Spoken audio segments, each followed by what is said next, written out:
Unfortunately, though, another con to current current ChatGPT 4, 5, etc., Bard, Claudes of the world is that there is still a lot of not just hallucinations that I talked about, but also biases.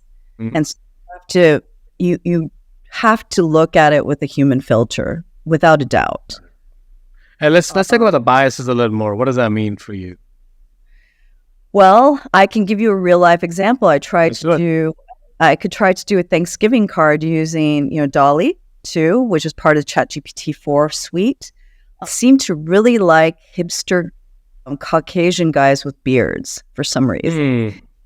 And, I'm literally putting down, I want, a mixed, diverse age ranges, diverse cultures, diverse. And then it gave me all African Americans.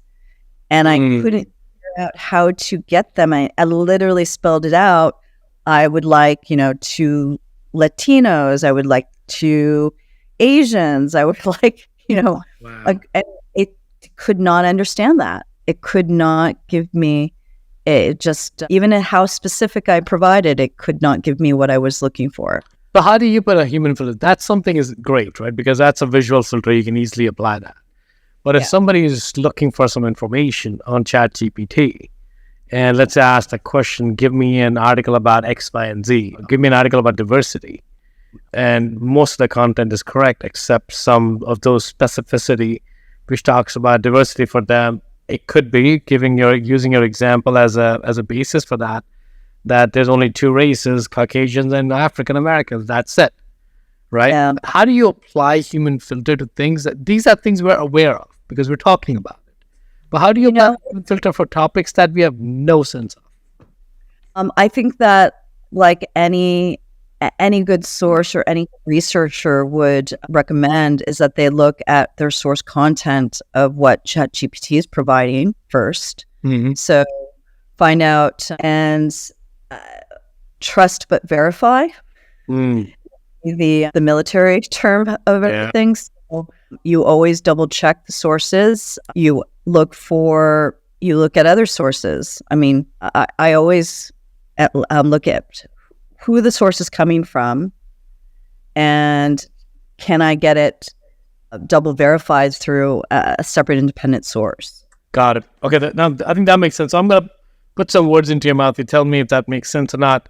I think what we're basically saying is use these tools as a starting point, not as a deterministic end, right? Yes. And then figure out what you want. Like anything else, if you were to delegate a task, you're not going to blindly accept it. You're going to review the output. And that's all you're doing. You're delegating it to ChatGPT. It'll get you farther than yourself much faster.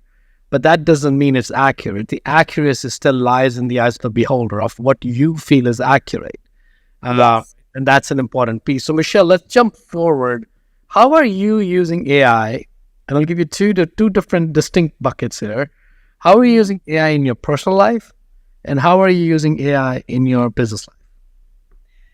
Well, the 2 tools that I always use in my personal as well as business, personal, if you haven't signed up for ChatGPT 4, that would be an easy, low-hanging fruit to start with. And the reason is because it gives you access to not only the OpenAI platform, but also, you have advanced analytics embedded. You have APIs connected to it. And on top of it, you have access to DALL-E. I'm not necessarily promoting. I'm not sponsored by any of these, just so that you know. Let's actually pause for this tool because it's a very important tool. How can people use ChatGPT to enhance their life? How can they use DALL-E to enhance their life? Because not everyone needs a graphical image being produced, right? So help me understand that for our listeners. What are the use cases you're using it for? And then why should they pay $20 a month or whatever that is for ChatGPT 4? Sure. I use it as a start point, as what you said earlier. I use it as an idea generator. I think it's a fantastic idea generator. Even in your personal life? Yeah. I mean, I mentioned a Thanksgiving card, for instance. Yeah. Right? So I tried to get some ideas using Dolly on a customize something very personal, because this was the first time that I could actually create something that was a little bit more personal but fast. Yeah. And okay, so it didn't work this time, but I'm optimistic that maybe it'll get it will change. It'll change. It has to change. It'll generate a better card for next year.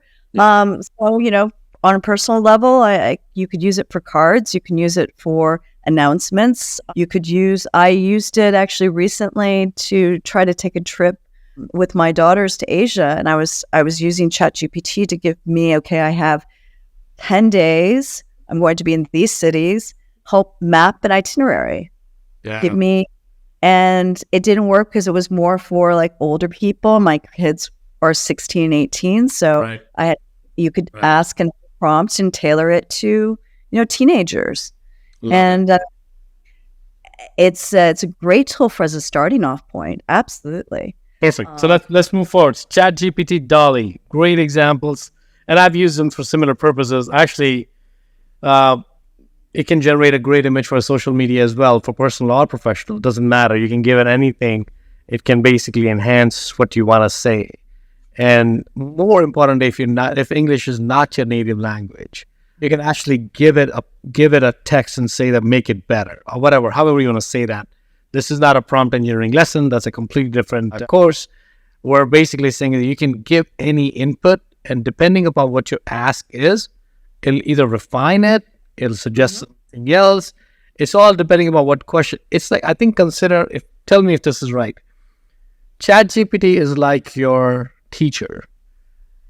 The teacher is only going to give you the response. It's only going to give you the response to the question you ask. They have a lot more knowledge, but if you don't ask the right question, you're not going to get the right answer. Yes. It's like an assistant for me. Assistant, even better. Yeah. So if I need some help to bounce ideas off of or speed things along, heck, I could even throw in some recipes and say, okay, help me enhance this. Right. Or what it would be a good substitute if I'm out of X ingredient.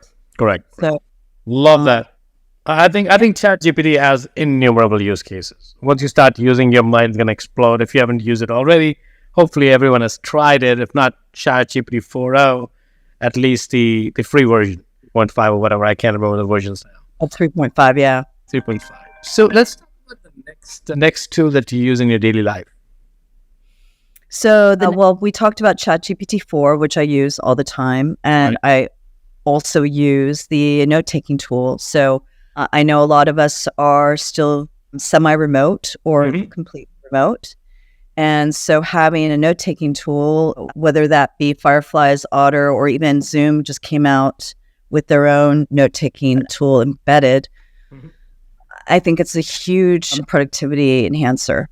I'm not constantly trying to remember what I need to do. It's all summarized. It's shareable.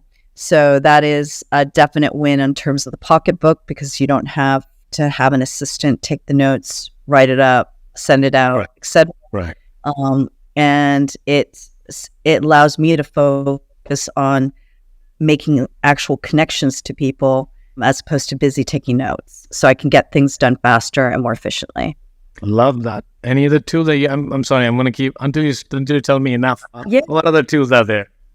I mean, a lot of people swear by just like the writing. So there is Grammarly AI, which is out there. You've got Notion AI as well for those people that love writing and are looking.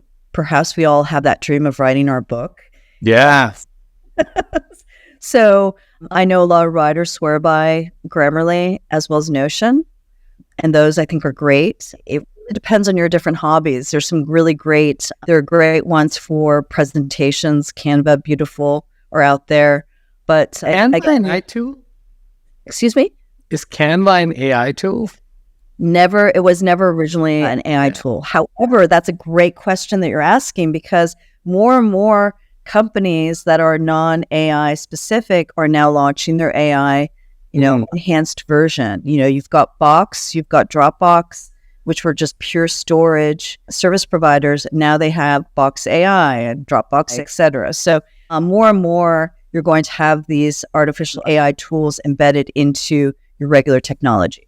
Got it. And are there similar tools you use for your business as well, or your business is surrounded by a different set of tools?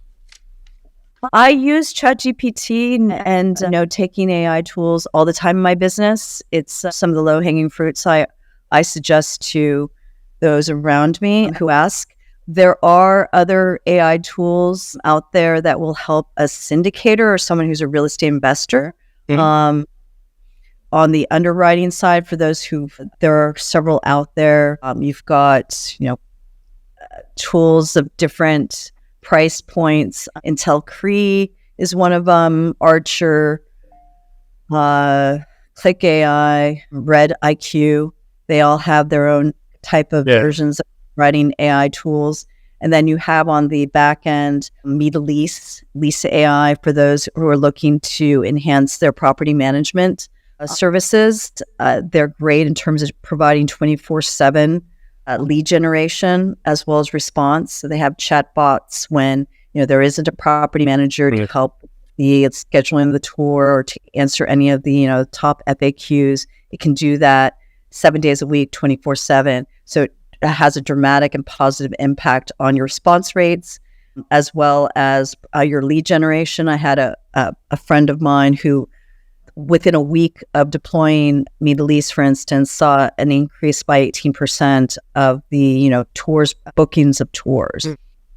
And the response rate was definitely higher than that of a human in terms of just getting. Of course, they don't take a break.